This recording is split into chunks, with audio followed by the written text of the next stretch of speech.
ഏതു രാജ്യമായിരുന്നാലും അവരെ വീർപ്പ് മുട്ടിക്കുമെന്നൊക്കെ തന്നെ ഭീഷണി മുഴക്കിയ അമേരിക്ക, ട്രംപ് ഇന്ന് 4 കാലിൽ വീണിരിക്കുന്നു റഷ്യയ്ക്ക് മുന്നിൽ. റഷ്യ എന്ന രാജ്യം മാത്രമാണെന്ന് ഈ പ്രതിസന്ധിയിൽ നിന്നും ലോകത്തെ രക്ഷിക്കാനായിട്ടുള്ളതെന്ന വ്യാഖ്യാനം അമേരിക്കയുടെ ഭാഗത്തു നിന്നും ഉണ്ടാകുന്നു. യൂറോപ്യൻ രാജ്യങ്ങളോടൊക്കെ തന്നെ ഇന്ത്യയോടടക്കം ശക്തമായി പറയുന്നു, റഷ്യയെ നിങ്ങൾ ഈ സാഹചര്യത്തിൽ ആശ്രയിക്കുക, ഈ പ്രശ്നം ഞങ്ങൾ വളരെ വേഗത്തിൽ പരിഹരിക്കാം. ലോകരാജ്യങ്ങളോട് കെഞ്ചുന്ന വൈറ്റ് ഹൗസിൻ്റെ ദയനീയ സ്ഥിതിയാണ് ഇന്ന് നമുക്ക് കാണാൻ കഴിയുന്നത്. നിരന്തരമായി റഷ്യയിൽ നിന്നും എണ്ണ ഇറക്കുമതി ചെയ്ത ഇന്ത്യയെയും ചൈനയെയും തടയാൻ മാസങ്ങളോളം പല ശ്രമങ്ങളും നടത്തിയ, താരിഫ് യുദ്ധം നടത്തിയ, ഭീഷണിപ്പെടുത്തിയ അമേരിക്ക തന്നെയാണോ ഇതൊക്കെ പറയുന്നത്? അമേരിക്കയുടെ ഈ ഇരട്ടത്താപ്പിനെ ലോകരാജ്യങ്ങളൊക്കെ തന്നെ പരിഹസിക്കുന്ന സാഹചര്യം, പ്രത്യേകിച്ചും ഇറാൻ. ഏറെ ദയനീയമായ നിലപാടിലേക്ക് തരം താഴേണ്ടി വന്നിരിക്കുന്ന യൂറോപ്പിനെ പരിഹസിക്കുകയാണ് അബ്ബാസ് അരാഗ്ചി. ഈ സാഹചര്യത്തിൽ തലയെടുപ്പോടുകൂടി ഇന്ത്യയുടെ പടക്കപ്പലുകൾ ഹോർമുസ് കടന്നു വരുന്ന കാഴ്ച കൂടി ഒരു ഭാഗത്ത് കാണാം. ഒരു കപ്പലിനെയും അടുപ്പിക്കില്ല എന്ന് പറയുന്നു. ഏതെങ്കിലും കപ്പൽ തങ്ങളുടെ ശാസന ലംഘിച്ചുകൊണ്ട് കടന്നുപോയാൽ ബോംബിട്ട് തകർക്കുമെന്ന് ഇറാൻ ഭീഷണി മുഴക്കുന്ന സാഹചര്യത്തിലാണ് ശിവാലിക് കപ്പൽ പാചകവാതകവുമായി, അതും നാവികസേനാ കപ്പലുകളുടെ അകമ്പടി പോലുമില്ലാതെ ഹോർമുസ് കടലിടുക്ക് കടന്നിരിക്കുന്നത്. ഈ ഇന്ത്യൻ കപ്പലിൻ്റെ ധൈര്യം, അതിൻ്റെ ചങ്കൂറ്റം, അതിൻ്റെ നിശ്ചയദാർഢ്യം, അതിൻ്റെ നയതന്ത്ര ഇടപെടൽ നടത്തിയത്, ഇത് തന്നെയാണ് ഇന്ന് ലോകരാജ്യങ്ങൾ ചർച്ച ചെയ്യുന്നത്. പശ്ചിമേഷ്യൻ സംഘർഷത്തിനിടയിൽ തന്നെയാണ് പാചകവാതകവുമായി ഇന്ത്യയുടെ കപ്പൽ ഹോർമുസ് കടലിടുക്ക് കടന്നിരിക്കുന്നത്. നാവികസേനാ കപ്പലുകളുടെ അകമ്പടി ഒന്നുമില്ലാതെയാണ് ഈ ശിവാലിക് ഹോർമുസ് കടലിടുക്കിലേക്ക് കടന്നുപോയത്. 40,000 മെട്രിക് ടൺ LPG വഹിക്കുന്ന ശിവാലിക് ഏകദേശം ഒരു 7 ദിവസത്തിനുള്ളിൽ ഇന്ത്യൻ തീരത്തെത്തുമെന്നാണ് മനസ്സിലാക്കാനായി കഴിയുന്നത്. ഇന്ത്യയുടെയും ഇറാന്റെയും ഉന്നത നേതൃത്വങ്ങൾ തമ്മിൽ നിരവധി തവണയായി പല റൗണ്ട് ചർച്ചകൾ നടത്തിയതിനു ശേഷമാണ് ഈ നിർണായക പുരോഗതിയിലേക്ക് നമുക്ക് കടന്നു ചെല്ലാൻ കഴിഞ്ഞത്.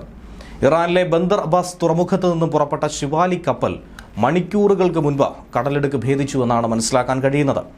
പേർഷ്യൻ ഗൾഫിലെ ഇന്ത്യൻ നാവികസേനയുടെ യുദ്ധക്കപ്പലുകളൊക്കെ സജ്ജമായി നിലയുറച്ചിരിക്കുന്ന സാഹചര്യത്തിൽ കൂടിയാണ് വളരെ ധൈര്യപൂർവ്വം ഇന്ത്യൻ കപ്പൽ കടലിടുക്ക് കടന്നിരിക്കുന്നത്.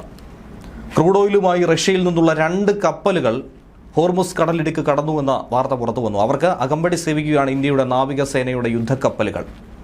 ലൈബീരിയൻ കപ്പലായിട്ടുള്ള സ്മൈറിനി, ഇന്ത്യൻ കപ്പലായിട്ടുള്ള ജഗ് പ്രകാശ് എന്നിവയാണ് ഹോർമുസ് കടലിടുക്ക് കടന്നിരിക്കുന്നത്. 1.4 മെട്രിക് ടൺ ക്രൂഡ് ഓയിലാണ് സ്മൈറിനിയിൽ ഉള്ളത്. ഹോർമുസ് കടലിടുക്ക് അടച്ചിട്ടില്ല. ചില കപ്പലുകൾ കടന്നു പോകുന്നുണ്ട്, അതും ഇറാന്റെ പ്രത്യേക അനുമതിയോടെ. ഇന്ത്യയിൽ ഇറാൻ പരമോന്നത നേതാവിൻ്റെ പ്രതിനിധി ഇക്കാര്യം എടുത്തു ചൂണ്ടിക്കാട്ടി. ഇന്ത്യയിലേക്കുള്ള സുരക്ഷിതമായ യാത്രയെക്കുറിച്ച് ഇന്ത്യയിലെ ഇറാൻ അംബാസിഡർ മുഹമ്മദ് ഫതാലി നേരത്തെ തന്നെ അനുകൂലമായൊരു പരാമർശം നടത്തിയിരുന്നു. ഏവർക്കും ആശ്വാസകരമായ പരാമർശം. ഇന്ത്യ ഞങ്ങളുടെ സുഹൃത്താണ്. ഏതാനും മണിക്കൂറുകൾക്കുള്ളിൽ ഇത് ലോകരാജ്യങ്ങൾക്ക് വ്യക്തമാകുമെന്നായിരുന്നു ഇറാൻ അംബാസിഡർ വാക്കുകൾ. ഇതിന് പിറകെ തന്നെയാണ് കടലിടുക്ക് വഴിയുള്ള ഇന്ത്യൻ കപ്പലുകളുടെ യാത്ര പുനരാരംഭിച്ചത്. അമേരിക്ക, ഇസ്രയേൽ, യൂറോപ്പ് തുടങ്ങിയ രാജ്യങ്ങളുടെ കപ്പലുകൾക്ക് വിലക്ക് തുടരുന്ന സാഹചര്യത്തിൽ കൂടിയാണ് ഇന്ത്യൻ കപ്പലുകൾക്ക് വേണ്ടി മാത്രം പ്രത്യേക അനുമതി ഇറാൻ നൽകിയിരിക്കുന്നത്. ഇന്ത്യയുടെ എണ്ണ കപ്പലുകൾ ആക്രമിക്കില്ലെന്നും ഇറാൻ വ്യക്തമായി ഉറപ്പ് നൽകിയിരുന്നു. സുരക്ഷിതമായി കടന്നുപോകാനുള്ള എല്ലാ സാഹചര്യവും ഇറാൻ ഒരുക്കും. ഇന്ത്യൻ വിദേശകാര്യമന്ത്രി എസ് ജയശങ്കറും ഇറാൻ വിദേശകാര്യമന്ത്രി അബ്ബാസ് അരാഗ്ചിയും തമ്മിൽ നടത്തിയ ഫോൺ സംഭാഷണത്തിലൂടെയാണ് ഇക്കാര്യങ്ങളിൽ ധാരണയായത്. ഇന്ത്യയിലേക്ക് എണ്ണയും പാചകവാതകവും എത്തിക്കുന്നതിൽ ഹോർമുസ് കടലിടുക്കാണ് ഏറ്റവും നിർണായകമായിട്ടുള്ളത്. ചരക്ക് നീക്കം അങ്ങനെ തടസ്സപ്പെട്ടത് മൂലം ഇന്ത്യയിൽ പെട്രോൾ പാചകവാതക ക്ഷാമം ഉണ്ടാകുമോ എന്ന ആശങ്ക ഉയർന്നിരുന്നു. കേരളത്തിലടക്കം പല ഹോട്ടലുകളിലും നിലവിൽ LPG നിയന്ത്രണം വന്നത് കാരണം അടച്ചുപൂട്ടലിന്റെ വക്കിലായി എന്ന വാർത്തകൾ പ്രചരിച്ചിരുന്നു. പുതിയ ചർച്ചകൾ നടത്തി ഈ പ്രതിസന്ധി പരിഹരിക്കാനുള്ള മാർഗങ്ങളിലേക്ക് ഇന്ത്യ കടക്കുമെന്നാണ് സൂചന കിട്ടുന്നത്. ഹോർമുസ് കടലിടുക്കിലെ ഈ പ്രതിസന്ധി നേരിടാൻ ഇന്ത്യ ആകട്ടെ റഷ്യൻ എണ്ണയുടെ ഇറക്കുമതിയെ കൂടുതലായി വർദ്ധിപ്പിച്ചിട്ടുണ്ട്, പ്രോത്സാഹിപ്പിക്കുന്നുണ്ട്. കഴിഞ്ഞ ഒരാഴ്ചയ്ക്കിടയിൽ റഷ്യൻ എണ്ണ ഇറക്കുമതിയിൽ 45% വർധനവും രേഖപ്പെടുത്തി കഴിഞ്ഞിരിക്കുന്നു. ഇന്ത്യയിൽ പാചകവാതക പ്രതിസന്ധി രൂക്ഷമായി തന്നെ തുടരുന്നൊരു സാഹചര്യമുണ്ട്. ഗ്രാമമേഖലയിലൊക്കെ LPGയുടെ ബുക്കിംഗ് ഇടവേള എന്ന് പറയുന്നത് 45 ദിവസമായി കർശനപ്പെടുത്തി. നഗരമേഖലകളിൽ ബുക്കിംഗ് 25 ദിവസമായി തന്നെ തുടരും. ഈ ഘട്ടത്തിലൊക്കെ തന്നെ ഏവരും പരിഹസിക്കുന്നത് അമേരിക്കയെ തന്നെയാണ്. അമേരിക്കയുടെ ഇരട്ടത്താപ്പാണ്. ലോകരാജ്യങ്ങൾക്ക് വളരെ ബുദ്ധിമുട്ടുണ്ടാക്കിയ ചില സാഹചര്യങ്ങളെ പറ്റിയാണ്. റഷ്യയിൽ നിന്നുള്ള എണ്ണ ഇറക്കുമതി തടയാൻ മാസങ്ങളോളം ഇന്ത്യയെ ഭീഷണിപ്പെടുത്തിയ അമേരിക്ക ആകട്ടെ ഇന്നിപ്പോൾ അതേ എണ്ണ വാങ്ങണമെന്ന് ലോകരാജ്യങ്ങളോട് യാചിക്കുന്നെന്നാണ് ഇറാൻ വിദേശകാര്യമന്ത്രി അബ്ബാസ് അരാഗ്ചി പറയുന്നത്. ആഗോള രാഷ്ട്രീയത്തിലെ വിരോധാഭാസങ്ങളും എണ്ണ നയതന്ത്രത്തിലെ ഇരട്ടത്താപ്പും ഒക്കെ തന്നെ എടുത്തു പറഞ്ഞുകൊണ്ടാണ് അരാഗ്ചി അമേരിക്കയെ കടന്നാക്രമിക്കുന്നത്. പശ്ചിമേഷ്യയിൽ യുദ്ധം രൂക്ഷമായി ആഗോള എണ്ണവില ബാരലിന് $100 മുകളിലേക്ക് കുതിക്കുകയും ചെയ്ത പശ്ചാത്തലത്തിലാണ് അമേരിക്ക സ്വീകരിച്ചിരിക്കുന്ന ഈ പരുക്കൻ നിലപാടുകളെ രൂക്ഷമായി വിമർശിച്ചുകൊണ്ട് ഇറാൻ കടന്നുവരുന്നത്. ഇന്ത്യ റഷ്യയിൽ നിന്നും എണ്ണ വാങ്ങുന്നത് അവസാനിപ്പിക്കാൻ മാസങ്ങളോളമായിരുന്നു അമേരിക്ക സമ്മർദ്ദം ചെലുത്തിയത്. എന്നാൽ ഇറാനുമായുള്ള യുദ്ധം 2 ആഴ്ച പിന്നിടുമ്പോൾ ഇന്ത്യ ഉൾപ്പെടെയുള്ള രാജ്യങ്ങളോട് റഷ്യൻ ക്രൂഡ് ഓയിൽ വാങ്ങണമെന്ന് വൈറ്റ് ഹൗസ് കെഞ്ചുന്നു. റഷ്യക്കെതിരെ US പിന്തുണ ഉറപ്പാക്കാൻ ഇറാനെതിരെ നിയമവിരുദ്ധ യുദ്ധത്തെ പിന്തുണച്ച യൂറോപ്പിന്റെ നിലപാട് അതേറെ പരിതാപകരമാണെന്നാണ് അരാഗ്ചി പറയുന്നത്. പശ്ചിമേഷ്യയിൽ യുദ്ധം രൂക്ഷമായതോടെ ആഗോള എണ്ണ വില വർദ്ധിച്ചിരുന്നു. പലയിടത്തും വിതരണം തടസ്സപ്പെട്ടു. ഇതൊക്കെ തന്നെ നിയന്ത്രിക്കാനായി ഉപരോധം ഏർപ്പെടുത്തിയിരുന്ന റഷ്യൻ എണ്ണക്കപ്പലുകൾക്ക് അമേരിക്ക താൽക്കാലിക ഇളവ് നൽകി. ആ പശ്ചാത്തലത്തിലാണ് ഇറാന്റെ വിമർശനം. എണ്ണവില വർദ്ധിക്കുന്നത് റഷ്യയ്ക്ക് വലിയ സാമ്പത്തിക ലാഭമുണ്ടാക്കുന്നു എന്ന വാർത്ത പങ്കുവച്ചുകൊണ്ടാണ് അരാഗ്ചി പോസ്റ്റ് ചൂണ്ടിക്കാട്ടിയത്. റഷ്യ ഉക്രൈൻ യുദ്ധത്തിന്റെ പശ്ചാത്തലത്തിൽ റഷ്യൻ എണ്ണ ഇറക്കുമതി ചെയ്യുന്നതിനെതിരെ ഇന്ത്യ ഉൾപ്പെടെയുള്ള രാജ്യങ്ങളെ മാസങ്ങളോളം തന്നെ ഭീഷണിപ്പെടുത്തിയിരുന്നു, സമ്മർദ്ദം ചെലുത്തിയിരുന്നു.